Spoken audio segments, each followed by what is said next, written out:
भैया निजीकरण को लेकर क्या सोचते हैं, क्या कहना है? देखिए, निजीकरण जो है ना, जब हमारा देश आज़ाद हुआ 1947 के बाद, तो हमारे देश के प्रधानमंत्री बने जवाहरलाल नेहरू। तो वो पंचवर्षीय योजना लागू किए। अब पंचवर्षीय योजना के तहत वो देश विदेश का दौरा किए और उस समय नेहरू का स्थान मोदी जी से बढ़िया था पोजीशन। और नेहरू ने पंचवर्षीय योजना के तहत जगह जगह स्टील फैक्ट्री जैसे राउरकेला, भिलाई, दुर्गापुर, ये सब का स्थापना किए, औद्योगिकरण किए। वो निजीकरण नहीं किए, औद्योगिकरण किए। और उसमें आज के डेट में बहुत से कामगार उससे लाभान्वित हो रहे हैं और सबको रोज़गार मिला। और प्रोडक्शन सबसे बढ़िया कोई भी अडानी अंबानी से बढ़िया प्रोडक्शन करता है सेल गेल भेल, जो सरकारी उपक्रम है। और उसको अगर बेच दिया जाएगा तो उससे देश को भी घाटा होगा और जनता को भी घाटा होगा। और रहा सवाल रेल का, तो रेल को अगर आप निजीकरण कर रहे हैं तो रेल के निजीकरण से तो रोज़गार सबसे ज़्यादा देता है रेलवे भारत में युवाओं को, उसका घाटा होगा और आम जन पर भी इसका बोझ पड़ेगा। कहने का मतलब ये है कि जब प्राइवेट हो जाएगा तो उसका किराया वो अपने मनमानी ढंग से करेगा। जो हम रोड से किराया जो देते हैं बस का, उससे ज़्यादा कर दे रहा है ट्रेन किराया, तो लोग ट्रेन पर नहीं चढ़ेगा तो उसका वो अपना बंद कर देगा। ऐसा घटना हुआ है, ऐसा घटना हुआ है जो ट्रेन बंद हो गया है। इतना वंदे भारत जो चला, आपका जीता जागता उदाहरण है, उसको बंद कर दिया गया यही रेल किराया को लेकर के। पैसा नहीं रहेगा तो लोग चढ़ेगा कैसे? यहाँ तो हमारा देश विकसित नहीं है, विकासशील है, गरीबी में आता है, पिछड़ा हुआ देश है। ऐसा नहीं है विश्व के पटल पर इसको रखिएगा तो देश बहुत पीछे है। विश्व गुरु बनने की ओर अग्रसर, मुंह से कहने से विश्व गुरु आप नहीं बन जाइएगा। विश्व गुरु बनाने के लिए शिक्षा सबसे बड़ा चीज़ है। जो शिक्षा पर हमारा, जो हम जिस राज्य में है एनडीए का राज्य है, और यहाँ पर शिक्षा को सबसे पीछे, शिक्षा को अगर पीछे धकेलना है तो जनता प्रशासन करना है। ये थॉट है बीजेपी का और ये थॉट है एनडीए का। शिक्षा को पीछे धकेल दिया गया है यहाँ पर और जनता को मूर्ख बनाया जा रहा है। तो इससे विशेष अब कुछ कहने की ज़रूरत नहीं है। क्या नाम है? मेरा नाम अजीत कुमार तिवारी हुआ। देखिए, सरकारी संपत्ति जो है सार्वजनिक संपत्ति है, वो जनता की संपत्ति है। उसे बेचने का मतलब अधिकार है सरकार के पास नहीं है। और सरकार के पास भरोसा रहता है, मान लीजिए जनता को, अगर रेल हुआ या डाक हुआ, तार हुआ, कुछ हुआ, पोस्ट ऑफिस हुआ, एलआईसी हुआ, सरकार अगर कुछ योजना निकालती है तो उस पर जनता को, विद्यार्थी को, सबको भरोसा होता है जो सरकार बोली है। मान लीजिए उसको बेच देगा तो बिजनेसमैन जो कोई कुछ बोलेगा तो उस पर जनता विश्वास नहीं कर सकती है। लेकिन सरकार अगर कुछ बोले तो जनता का विश्वास रहता है जो सरकार ये बात बोली है।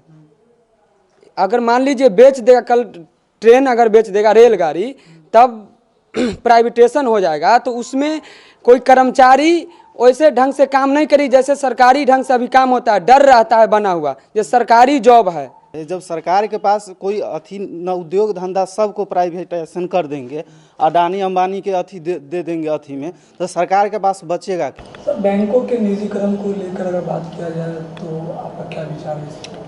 देखिए, बैंकों का निजीकरण का जो मसला है, ये आज भी हम देख रहे हैं कि जगह जगह स्ट्राइक हो रही है। मसला तो बड़ा है। बैंकिंग के निजीकरण के बारे में अगर आप बात करते हैं तो बैंक तो पहले भी प्राइवेटाइज ही थी, लेकिन स्टेक गवर्नमेंट का चूँकि ज़्यादा था इसलिए वो गवर्नमेंट सेक्टर की बैंक, पब्लिक सेक्टर की बैंक्स मानी जाती थी। 74% के आसपास था पहले स्टेक। लेकिन जैसे ही ये 50% से नीचे चलाएगा तो ऑलरेडी ये प्राइवेट सेक्टर में इसको ले लेगा। तो पहले बच्चों के पास जो था गवर्नमेंट सेक्टर के नाम पे बैंकिंग ही ऐसी थी जो सुचारू रूप से एग्ज़ाम्स ले रही थी। प्रोसेस उनका कुछ ऐसा था कि 6 महीने में उनका रिक्रूटमेंट आता था, पीटी होती थी, मेंस होते, इंटरव्यू, मतलब 6 महीने के अंदर ऑलमोस्ट वो ज्वाइन भी करते थे। और ये कोरोना जैसे काल में भी आप देखें कि हर चीज़ लेट विलम्ब हुआ है, लेकिन बैंकिंग ऐसा सेक्टर था जहाँ पे ये अभी भी अप टू डेट करके ये सारी चीज़ें एग्जाम ली गई है, रिक्रूटमेंट थी उनकी, फिर प्रोसेस हुआ, फिर ज्वाइनिंग भी हुई। लेकिन अब इसी को फिर से प्राइवेटाइज अगर कर दिया जाएगा तो बच्चों के लिए ये बहुत दिक्कत वाली बात हो जाएगी। वही एक चीज़ थी, मैं फिर से रिपीट कर रहा हूँ, वही एक चीज़ थी जो बच्चों को सुचारू रूप से जॉब दे रही थी, और उसमें भी प्राइवेटाइजेशन आ जाएगा तो दिक्कत वाली बात तो यहाँ पे दिखती है। को लेकर बच्चे भी काफ़ी चर्चा करते होंगे इन सब चीज़ों को। जी, बच्चे बिल्कुल डिमोरलाइज हो चुके हैं इन सब चीज़ों से, कि अगर बैंकिंग को भी 100% अगर प्राइवेटाइजेशन में धकेल दिया जाएगा तो एक बड़े स्तर पे जो बच्चों का हमेशा से एक बैंकिंग एक बूम था, कि चाह होती थी बच्चों की कि हम उसमें जाएं, अच्छा करें, बेहतर करें, तो उनका भी मनोबल कहीं ना कहीं गिरेगा, और बिल्कुल बच्चे डिमोरलाइज हैं इन सब चीज़ों को लेकर। बच्चे 2 साल से 3 साल से प्रिपरेशन में लगे हुए हैं। बिल्कुल बिल्कुल। अब ऐसा खबर मिल रहा है उनको कि निजीकरण हो जाएगा, तो उन बच्चों पे क्या असर? बिल्कुल बहुत हतोत्साहित हो जाएंगे बहुत सारे लोग, हमको लगता है छात्र आपसे बात भी किए होंगे। बिल्कुल बात किए हैं, क्लास में भी इसकी चर्चाएं हुई है, बच्चे हमारे पास आते हैं तो वो बिल्कुल हतोत्साहित दिखते हैं कि क्या प्राइवेटाइजेशन हो जाएगा, दिक्कतें शुरू हो जाएंगी। तो दिक्कतें ये है कि 50% से स्टेक अगर कमेगा गवर्नमेंट का तो दिक्कतें आती है, लेकिन वो पहले जो एक था कि हाँ जॉब की सिक्योरिटी में कहीं ना कहीं कमी आएगी, जॉब तो अभी भी वैसा ही होगा। तो मुझे लगता है इसको पॉजिटिव वे में भी बच्चों को देखना चाहिए, इनसे उनकी जॉब तो जाएगी नहीं, ठीक है। हाँ, अब यही हो गया कि काम का प्रेशर पहले भी था, काम का प्रेशर अभी भी, आप किसी भी जॉब में जाएंगे तो आपको काम करना ही पड़ेगा, राइट ना। तो आप दोनों पहलू पे अगर देखें तो कुछ ज़्यादा नुकसान नफ़ा वाली बात यहाँ पे दिखती नहीं है। बच्चे हतोत्साहित हैं, लेकिन उनको पॉजिटिव होकर देखने की चीज़ें हैं कि इसका असर आपके इंस्टीट्यूट पे? बिल्कुल नहीं, हमारे यहाँ तो बच्चे अभी भी बैंकिंग के सेक्टर्स के लिए आ रहे हैं, बच्चे ज़रूर हतोत्साहित है, लेकिन उनको हम लोग समझाते हैं कि इनसे कोई ज़्यादा नुकसान होने का है नहीं। जैसे अब नॉर्मली IC से है, एक्सिस बैंक है, वो भी प्राइवेट है, लेकिन उनकी कुछ रेगुलेशंस ही दूसरी है, काम का प्रेशर कुछ इस तरीके से। लेकिन मुझे नहीं लगता कि इसमें कभी कोई दिक्कत इस तरीके की होने वाली है। जॉब की सिक्योरिटी ज़रूर थोड़ी कमेगी, तो आप काम कीजिए, काम करेंगे तो बेनिफिट मिलेगा आपको। क्या लगता है निजीकरण ठीक है या नहीं? निजीकरण अब देश हित में देखा जाए तो देश हित में तो निजीकरण ठीक है, लेकिन स्टूडेंट जिस हिसाब से देखते हैं उस हिसाब से उनको थोड़ा ना थोड़ा कहीं ना कहीं ये दिक्कत दिखता नज़र आ रहा है कि हाँ, ये जो सिक्योरिटी थी उनके पास कि 100% गवर्नमेंट जॉब मिल जाए हमको, तो वहाँ पे थोड़ा सा दिक्कत नहीं।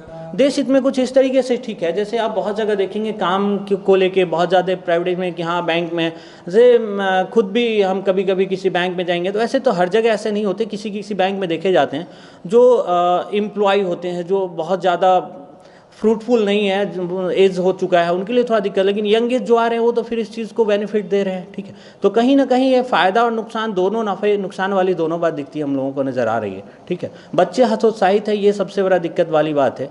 तो ये दिक्कतें यहाँ पे आ रही है। क्या परिचय हुआ आपका? Saurabh Tiwari, faculty of reasoning, clean campus.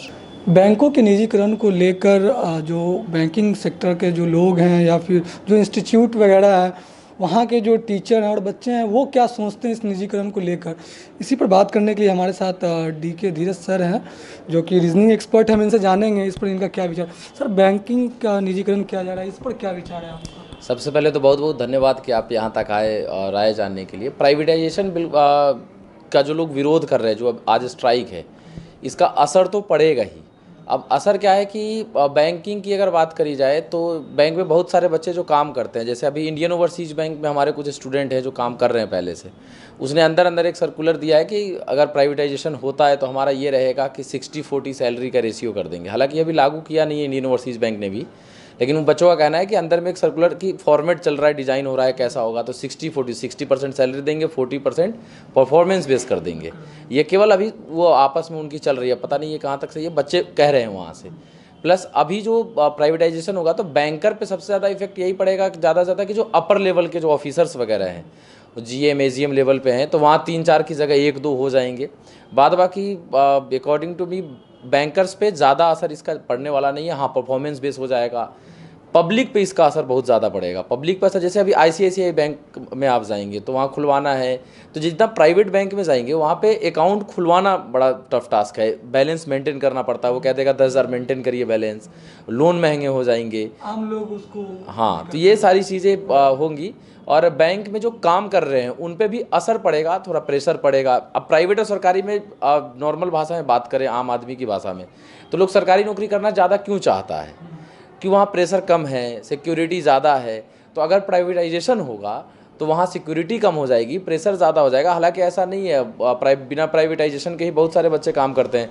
Target based bank पहले से भी होते जा रही है, बहुत सारे बच्चे हैं कहते हैं। अच्छा, एक इंस्टीट्यूट में आप हैं तो इस हिसाब से क्या आपके इंस्टीट्यूट पे क्या इसका असर पड़ेगा? और बच्चों पे क्या असर पड़ेगा जो 2 साल 3 साल से तैयारी में लगे हैं या फिर अभी कर रहे हैं, उनका अभी क्या विचार है इन सब चीज़ों को लेकर? अभी एक्चुअली है क्या कि जब प्राइवेटाइजेशन होगा तो उसके बाद ऑफिशियली कि अगर ये प्राइवेट कर देगा कि नहीं भाई ये बैंक भी अब प्राइवेट हो गए, तो तैयारी करने वाले बच्चों में थोड़ी सी कमी आ सकती है। लेकिन एक क्रेज़ है बैंक में जाने का बच्चों का, वो कभी ख़त्म होने वाला नहीं है। जैसे अभी भी एक्सिस में, ICICI में, वहाँ भी बच्चे ज्वाइन करना चाहते हैं। हालांकि एक्सिस पूरी तरीके से प्राइवेट वाली बैंक है, फिर भी लोग ज्वाइन करना चाहते हैं, काम करना चाहते हैं। तो ज़्यादा इंस्टीट्यूट पे फ़र्क नहीं पड़ने वाला है, फ़र्क ज़्यादा लोगों पे पड़ने वाला है। प्राइवेट होने के बाद भी बच्चों पे उतना ये फर्क नहीं पड़ेगा? बच्चों में फ़र्क नहीं पड़ेगा। अंतर है ना प्राइवेट और सरकारी में? देखिए बैंक को अगर नज़दीक से जानेंगे तो बैंक टारगेट बेस्ड काम पहले से कर रही है। प्राइवेटाइजेशन होने से सबसे बड़ा चीज़ तो यही होगा ना कि भाई आप टारगेट बेस्ड काम हो जाएगा, परफॉर्मेंस बेस्ड काम हो जाएगा। तो लगभग बहुत सारे बैंकों ने ये कर रखा है। आप बैंक ऑफ बड़ौदा की बात करिए, हमारे बहुत सारे बच्चे हैं बैंक ऑफ बड़ौदा में हैं, इंडियन ओवरसीज़ बैंक में है, स्टेट बैंक ऑफ इंडिया में। तो पहले से लगभग प्राइवेट की तरीके से तरीके से काम होने लगा है। तो ज़्यादा असर जो पड़ेगा, कोचिंग इंस्टीट्यूट की बात करेंगे तो यहाँ पे ज़्यादा असर पड़ने वाला नहीं है, क्योंकि बच्चों का क्रेज़ है वो आएंगे ही। क्योंकि बैंक अगर है, अब धीरे धीरे ये असर पड़ेगा, धीरे धीरे जब हो जाएगा कि नहीं भाई ये तो प्राइवेट है। अच्छा, उसका जब तक साइड इफेक्ट किसी चीज़ का नहीं आता तब तक पता ही नहीं चलेगा। जैसे मान लीजिए कि बैंक प्राइवेटाइजेशन हो गया, लेकिन अगर अच्छे तरीके से सब कुछ चलता रहा, बैंक मैनेज करती रही, सारी चीज़ें होती रही, तो पता ही नहीं चलेगा कि भाई ये प्राइवेट। लोग एज्यूम कर रहे हैं ना, बहुत तरह की बात को देख रहे हैं कि प्राइवेट हो जाने पर ये नुकसान है। अभी बहुत सारे बच्चे, अभी आप देखेंगे बैंकिंग का बैच है, अभी कोरोना के कारण 30-40 का ही बैच हम लोग बना रहे हैं, उससे ज़्यादा का स्ट्रेंथ नहीं रख रहे हैं। आप बच्चे से मिलिए, वही क्रेज़ है, अभी भी बैचेज चल रहे हैं, लगातार बैचेज चल रहे हैं। बताया नहीं, पूछा नहीं कि सर निजीकरण हो रहा है, अब क्या किया जाए, करें कंटिन्यू? देखिए हम लोग बच्चे सोच के तो ये आए होंगे ना कि सरकारी करना है। हाँ, बैंक में अब देखिए सरकारी करना है तो बच्चे जो भी यहाँ पे आए हैं, जो भी तैयारी कर रहे हैं, वो अगर सवाल उनका आता है निजी, तो हमारे हाथ में जो है, पहले हम वही सोचते हैं। बच्चे को गाइड हम इस तरीके से करते हैं कि भाई जो आपके हाथ में वो पहले करो, पहले तो जॉब चाहिए, तो पहले हमें जॉब की तैयारी करनी है, ये टॉपिक वाइज पढ़ना है, ये करना है। तो महिंद्राज कोचिंग जो अभी आप जहाँ पे बैठे हैं, इसका सबसे बड़ा एम यही होता है कि हम बच्चे को पूरे बाहरी दुनिया से जो भी आडंबर है उससे पहले उसको हम दूर करते हैं कि भाई अब प्राइवेटाइजेशन हो रहा है, हाँ स्ट्राइक हो रहा है, इससे तुम्हें कोई फ़र्क नहीं पड़ता। तुम बैंक में चले जाओगे, फिर स्ट्राइक कर लेना, देख लेना क्या सही है क्या गलत है। लेकिन पहला एम आपका बैंक में जाना है, तो आपको सबसे पहले काम रहना है, शांति से रहना है, फोकस करना है, सब कुछ होना है। तो बच्चे अभी भी बैठे हैं, आप चाहें तो बैच में मिल भी सकते बच्चों से। मिलेंगे तो मतलब आपको क्या लगता है कि आप लोग पूरी तैयारी में हैं? अगर ऐसा होता भी है तो ज़्यादा असर नहीं पड़ेगा? नहीं, देखिए सबसे बड़ी चीज़ है कि आज के दौर में अगर आप बेरोजगारी की बात करेंगे, प्राइवेट नौकरी के लिए एक पोस्ट पे 10-10, 20-20 लोग इंटरव्यू पे जा रहे हैं, और बैंक तो अभी सरकारी से प्राइवेटाइजेशन की बात चल रही है। तो जब प्राइवेट की तरफ जाएंगे लोग, तब भी बैंक तो बैंक ही रहेगा, बैंक तो बैंक ही रहेगा। अब उसमें क्या है कि बच्चे अभी जो भी तैयारी कर रहे हैं, अभी आपको बोला ना मैंने, एक्सिस बैंक के लिए तैयारी करना है, इंटरव्यू के लिए बच्चे आते हैं। एक्सिस बैंक प्राइवेट बैंक है, और उसके लिए आते हैं सर इंटरव्यू की तैयारी करनी है सर बता दीजिए, तो हम लोग उनको फिर गाइड करते हैं। हाँ, क्रेज कभी भी ख़त्म नहीं होने वाला है, क्योंकि देखो जो बेरोजगारी पे अभी देख रहे होंगे, बहुत हल्ला मचा था कि बेरोजगारी है बेरोजगारी है। तो जब तक पूरा सिस्टम सेटअप में नहीं जाएगा तब तक बेरोजगारी होगी ही। अब मान लीजिए इंजीनियर्स की ज़रूरत अपने देश में एक साल में, मान लीजिए सपोज दैट कि एक साल में हम 10 इंजीनियर को नौकरी दे पाएंगे, सरकार का ये योजना है, या प्राइवेट को मिलाकर हम 50 नौकरी दे देंगे फॉर एग्जांपल, सभी लोगों के लिए समझने के लिए कि 50 लोगों को अगर हम नौकरी दे पाएंगे, और आप प्रोड्यूस कितना कर दे रहे हैं, 5000 सीट्स। आप बीटेक करने के लिए देखिए 5000 10,000 लोग बीटेक कर रहे हैं, 5 लाख कर रहे हैं, 10 लाख कर रहे हैं, कितना कर रहे हैं, कोई डेटा अगर निकालेंगे तो जितना का रिक्वायरमेंट है उसका 20 गुना लोग प्रोड्यूस हो रहा है। तो फिर जाएगा कहाँ? तब होता है बीटेक वाला चपरासी का भी फॉर्म भर रहा है, बीटेक वाला बैंक का भी फॉर्म भर रहा है, बीटेक वाला एसएससी। अब जो बीटेक किया था वो तो कुछ और सोच के किया था, लेकिन अब उसको जगह नहीं मिल रहा है, तो जहाँ तहाँ सेटिंग हो रही है, अब जहाँ मिल रहा है नौकरी वहाँ सेट हो जाए, इस कारण लगता है कि बस कहीं काम मिल हाँ। लगे। अब सिंपल ग्रेजुएट वाले के साथ समस्या क्या है कि अब बीटेक करके एमबीए करके, अभी बिहार की अगर बात करेंगे, मैंने बिहार यूपी में ज़्यादा काम किया है, बच्चों को ट्रेन बिहार यूपी में ज़्यादा किया है लोगों को। तो जब आप बिहार यूपी वाले से मिलेंगे तो यहाँ पे सबसे बड़ा इशू क्या होता है, इंग्लिश का सबसे बड़ा इशू होता है कि इंग्लिश बच्चे थोड़ा कम समझते हैं, मेहनत करना पड़ता है। तो जो बीटेक एमबीए वगैरह करते हैं यहीं के बच्चे हैं, लेकिन वो करने गए तो मजबूरी में ही पढ़ते पढ़ते उनका इंग्लिश बेसिक थोड़ा सा ठीक हो गया, तो आप देखेंगे ज़्यादातर बच्चे खट से निकल जाते हैं वहाँ पे। अब ग्रेजुएशन वाले बच्चे हमारे यहाँ हैं, उनको हम लोग ज़्यादा मेहनत करवाते हैं उस पर, तब जाके, जैसे अभी भी ग्रेजुएशन केवल simple graduate, history honours, physics honours, ऐसे वाले बच्चे, इस बार 22 बच्चे का अभी तक ग्रामीण बैंक पीओ में सिलेक्शन हुआ है। उत्तर बिहार ग्रामीण बैंक, दक्षिण बिहार ग्रामीण बैंक, अभी रिजल्ट आया 4-5 दिन पहले, उनका सिलेक्शन हुआ उनमें, सिंपल ग्रेजुएट बच्चों का। तो उनको थोड़ा सा मेहनत करना पड़ जाता है। तो बेरोजगारी इतनी बढ़ी हुई है कि जब तक प्लानिंग नहीं होगा कि भाई हम 500 इंजीनियर क्रिएट कर रहे हैं तो हम कम से कम 500-400 को नौकरी तो दे दें। अब 500 क्रिएट कर रहे हैं, 10 पोस्ट है प्राइवेट सरकारी सब मिला के, तो और तो हल्ला मचेगा ही। आप देखिए रेलवे में अभी कितना एग्ज़ाम हो रहा है, ये जनवरी से एग्ज़ाम स्टार्ट हुआ, फरवरी से, और ये एग्ज़ाम ही चल रहा है 5 महीना तक, और पहला एग्ज़ाम हो रहा है। अभी बैंक एसएससी का रिजल्ट देखिए आया, ऐसा नॉर्मलाइजेशन किया है कि पता ही नहीं चल रहा है क्या है। तो सबसे पहली चीज़ तो ये कि एजुकेशन पे ज़्यादा फोकस करना पड़ेगा। बहुत सारे लोगों का ध्यान एजुकेशन पे है नहीं, समस्या ये है। अगर सरकार चाहे तो क्या नहीं कुछ कर सकता है। जैसे घर के आप अगर मुखिया हैं तो आप चाह लें तो क्या नहीं सुधर सकता है, लेकिन वही है कि जब तक चाहेंगे नहीं दिल से तब तक नहीं होने वाले। जैसे अभी बैंक का देखिए, बैंक का बहुत अच्छा है, IBPS कैलेंडर निकालती है, 1 साल के अंदर डेट देती है कि इस डेट को एग्जाम लेंगे, इस डेट को इंटरव्यू लेंगे और इस महीने तक ज्वाइनिंग कराएंगे, और करा देती है। लेकिन SSC क्या करती है, डेट निकालती है, टाइम निकालती है, लेकिन कब होगा इसका कोई अता पता नहीं है। केस हो गया तो पेपर लीक हो गया, फलाना डिमका, इतना ज़्यादा समस्याएं हैं SSC के साथ। तो ये सारी चीज़ें चल रही हैं। क्या नाम है आपका? मेरा नाम स्वाति ठाकुर है। बैंक अब निजीकरण होने की ओर है, तो इस पर क्या सोचते हैं आप? कैसा? अभी वैसे निजीकरण हुआ तो नहीं है, हम लोग अपना सोच कर अपनी कोशिश कर रहे हैं, और जब होगा तो फिर देखा जाएगा क्या होता है। कितने सालों से आप तैयारी कर रहे हैं? अभी मैंने बस 2 मंथ ही स्टार्ट करना हुआ है। अभी स्टार्ट किए हैं। तो क्या लगता है जब निजीकरण हो जाएगा उस वक्त आप फिर इस जॉब को करना पसंद करेंगे? हाँ करूँगी मैं, फिर भी मैं करूँगी जॉब। अभी आप क्या सोच के मतलब तैयारी कर रही हैं, प्राइवेट को लेकर या फिर बैंकिंग सेक्टर में करना, सिर्फ ये सोच है? नहीं, मुझे बैंकिंग सेक्टर में करना है, और मुझे मतलब खुद से कुछ करना है, चाहे वो प्राइवेट हो या फिर गवर्नमेंट हो। बिल्कुल। कुछ और भी हैं यहाँ पे छात्र। क्या नाम हुआ? जी, नाम क्या हुआ? प्रिंशु। बैंकिंग को प्राइवेटाइजेशन करने की बात हो रही जी। है, आप उसकी तैयारी कर रहे हैं, तो क्या सोचते हैं इस चीज़ को लेकर? प्राइवेटाइजेशन होना चाहिए, नहीं होना चाहिए? इसका असर आप पे क्या पड़ेगा पढ़ाई पे? प्राइवेट हो या नहीं हो, मुझे से कोई प्रॉब्लम नहीं, मुझे बस बैंकिंग सेक्टर में जॉब चाहिए, तो मैं बस उसके लिए ही तैयारी करना चाहती हूँ। ऐसा कुछ नहीं है कि सरकारी में ही करें? हाँ, सरकारी में करने से एक फ़ायदा ये रहता है कि हम मतलब हमारे पास जॉब हमारा ज़्यादा दिन तक रहता है, और हमें मतलब सैलरी हमारी फिक्स होती है। प्राइवेट में थोड़ा होता है कि काम रहता भी है और कभी कभी हम निकाल भी जाते हैं। तो कुछ छात्रों से भी हम बात करेंगे। क्या नाम है? अमित कुमार। बैंक निजीकरण की ओर बढ़ रहा है, अब उसको किया जाएगा, इस पर आप क्या सोचते हैं? सर निजीकरण जैसे हम लोग तो अभी स्टार्ट किए हैं तो अपना कर रहे हैं, और वो होगा उससे क्या फ़र्क पड़ता है, अपना हम लोग को तो जॉब करना है। तो जब आप स्टार्टिंग किए हैं तो क्या सोच के आप पढ़ाई मतलब चूज़ किए हैं, इसको इसकी तैयारी करने लगे? सर ये है कि बैंकिंग में जो है मतलब अच्छे मतलब जो भी हो ये होता है बैंक में। जॉब स्टेबल हो जाए, ताकि सरकारी रहता तो जॉब स्टेबल हो जाता, और फिर प्राइवेट हो जाएगा तो स्टेबिलिटी थोड़ा सा घट सकता है, उसमें वर्क भी बढ़ जाएगा, और ये थोड़ा सा एरर आ सकता है। लेकिन अभी तक हुआ नहीं, इसके लिए ज़्यादा सोचा नहीं क्या है, अभी तक तो था नहीं। जब प्रिपरेशन स्टार्ट तो होने की ओर है, होने की ओर मतलब होगा, ये सही बात है, लेकिन यही है कि उसमें थोड़ा सा दिक्कत हो जाएगा, जो ज़्यादा वर्क करना पड़ेगा, और मतलब उसमें पैसा भी हो सकता है में भी घट जाए, या फिर स्टेबिलिटी जॉब भी कभी भी जा सकता है, इस टाइप से आ सकता है प्रॉब्लम।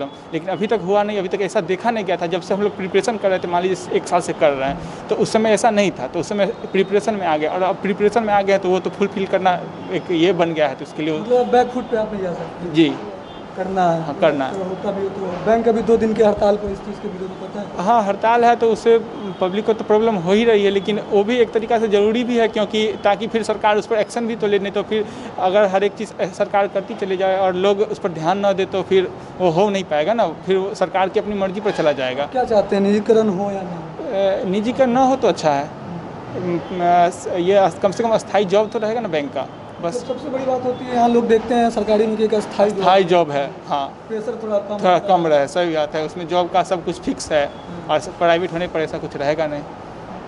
या आप लोग भी कुछ बताना चाहेंगे? जी, बैंक के प्राइवेटाइजेशन से हम लोग को इफेक्ट तब पड़ेगा जब आगे चल के हम लोग को कंपटीशन अगर हाई होती है, या फिर हम लोग को पे स्केल में या फिर किसी भी प्रकार का फैसिलिटी में अगर कमी देती है प्राइवेट बैंक्स, तो हम लोग को प्राइवेटाइजेशन से इफेक्ट पड़ेगा। अदरवाइज़ अगर सब कुछ फैकल्टी सेम रहती है हम लोग को फैसिलिटी भी अगर उसी हिसाब से मिले जो हिसाब से अभी सरकारी बैंक जब दे रही है, तो उसमें हम लोग को ज़्यादा कोई इफेक्ट पड़ेगा नहीं। बाकी बात रहा सरकार का, तो सरकार का आगे अनाउंसमेंट देखा जाएगा कि उसके हिसाब से वो क्या आगे अनाउंस करते हैं कि क्या क्या चीज़ चेंजिंग कर रहे हैं वो प्राइवेटाइजेशन में। तो क्या लगता है सरकारी और प्राइवेट कभी एक जैसा हो सकता है आपको? नहीं, ये तो कभी उम्मीद नहीं कर सकते। बात उसमें वो बात इसमें हो सकती नहीं हो सकती है। प्राइवेटाइजेशन वो अपने हिसाब से चलाएगी, लेकिन सरकार के हिसाब से हम लोग भी जब तैयारी करना स्टार्ट किए तो सोचे थे सरकारी जॉब मिलेगी। कितने साल से आप तैयारी कर रहे हैं? 1 साल से। 1 साल से जी। उस वक्त आप क्या सोचे थे? उस वक्त यही सोचे थे कि सरकारी जॉब मिलेगी, सरकारी तरह से सब कुछ फैसिलिटी जो सरकार सबको देती है उसी हिसाब से हम लोग को फिक्स्ड हो जाएगा जॉब कि हम लोग अब सरकारी जॉब करेंगे।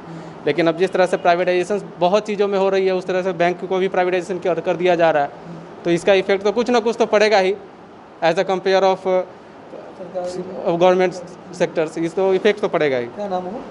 प्रीतम कुमार। कुछ और भी यहाँ पे छात्र हैं जिनसे हम बात करेंगे और जानेंगे, आप क्या सोचते हैं इस चीज़ को लेकर प्राइवेटाइजेशन में इफ़ेक्ट पब्लिक पे भी पड़ेगा और सरकार पे भी पड़ेगा, हम लोग पे भी पड़ रहा है। हम लोग पे पड़ेगा कि मतलब कंपटीशन का लेवल हाई होने वाला है और पब्लिक को इससे बेनिफिट भी है कि मतलब सिक्योरिटी इशूज़ ज़्यादा कमी होंगे उनमें।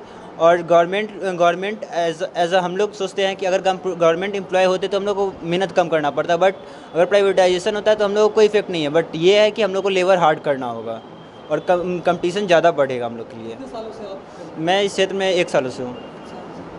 अब मतलब आपके घर वाले भी पहले तो ये सोचते रहे होंगे कि सरकारी हाँ, का तैयारी करना है। हाँ। तो अब अगर इस तरीके का अगर बात आती है तो अगर हम लोगों ने सोच चुका है कि अगर बैंकिंग करना है मतलब करना है, वो प्राइवेट हो या सरकारी हो, क्योंकि अगर मैं इस जगह पे अभी बैक होता हूँ तो मेरे लिए वो डिफ़िकल्टीज़ होंगी क्योंकि मैं इस क्षेत्र में आगे बढ़ चुका हूँ। 1 साल आप अपना दे चुके हैं तो मेरा 1 साल बर्बाद हो जाएगा, इसलिए मुझे टेंशन नहीं है वो प्राइवेट हो या सरकारी हो। बट ये है कि हाँ, अगर प्राइवेटाइजेशन होता है तो हम लोगों को मेहनत ज़्यादा करना होगा। इस बैंकों के निजीकरण को लेकर लगातार देश भर में बैंक 2 दिन के हड़ताल पर है। आज दूसरा दिन है हड़ताल का। अभी हम मौजूद हैं शहर के कलमबाग चौक स्थित उत्तर बिहार ग्रामीण बैंक में, जहाँ पे लोग हड़ताल में बैठे। क्या कारण है हड़ताल का? सर, हमारे यहाँ ग्रामीण बैंकों का निजीकरण सरकार एक सुनियोजित साजिश के तहत करने का 2015 से ही प्रयास चल रहा है और बिल भी पास कराया गया और ये जन विरोधी है, आम जनता के हितों के प्रति कुठाराघात है, जिसका हम लोग joint forum of bank union के तरफ से एकजुट होकर और पूरे संघर्ष के साथ विरोध कर रहे हैं। अगर निजीकरण होता है तो क्या दिक्कत है आपकी? देखिए, निजीकरण किसी भी हालात में आम आदमी के लिए, गांव गरीब के लिए, रोजगार के लिए और मास बैंकिंग के लिए अच्छी बात नहीं है। बहुत मुश्किल से सरकारीकरण बैंकों का हुआ था और सरकारीकरण के बाद देश में उत्तरोत्तर प्रगति हुई। सामाजिक आर्थिक स्थिति सरकारीकरण के बाद ही अच्छा हुआ और हम खाद्यान्न से लेकर रोजगार के मामले में आत्मनिर्भर हुए। ये बैंकों के निजीकरण से सरकारीकरण का देन है और आज यह सरकार उस नीति के विरुद्ध में जा कर के और जन विरोधी बैंकिंग नीति, जन विरोधी आर्थिक नीति ला करके जो आम आदमी के विरुद्ध में है, निजीकरण करना चाहती है कुछ खास लोगों को खुश करने के लिए, कॉरपोरेट को खुश करने के लिए। आप जानते हैं कि बैंकों में, सरकारी बैंकों में आम आदमी के पसीने का पैसा रखा हुआ है। अब इस पैसे को निजीकरण करके अगर हम कॉरपोरेट को दे देते हैं तो वो अपने हित में इसे खर्च करेंगे।